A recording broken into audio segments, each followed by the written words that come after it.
The overall goal of this procedure is to generate and quantify a diverse set of induced cardiomyocyte subtypes.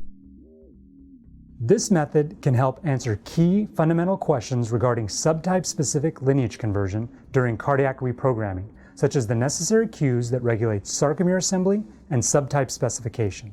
The main advantage of this technique is that it provides a method for quantifying effects on cardiac subtype specification, which are required to perform mechanistic studies.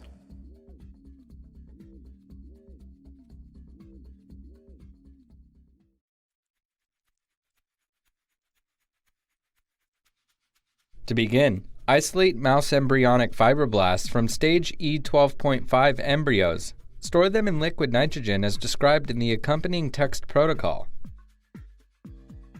Next, harvest plat E cells and plate them at 1 million cells per well into a 6-well plate so that the cells reach 70 to 80% confluency in 24 hours. Cover the cells with transfection media and incubate them under standard culture conditions. On experiment day -1, take a 15 milliliter conical polystyrene tube and mix 60 microliters of reduced serum media with 6 microliters of transfection reagent per reaction. Incubate the mixture for 5 minutes at room temperature. Since the transfection reagent used here binds to plastics, add the reagent directly to the reduced serum media to avoid any decrease in transfection efficiency.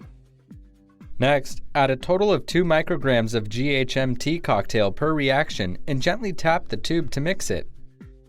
Incubate the reaction for 15 minutes at room temperature and then add the mixture to the plat E cells in a dropwise manner.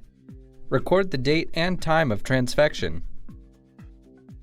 Incubate the transfected plat E cells overnight.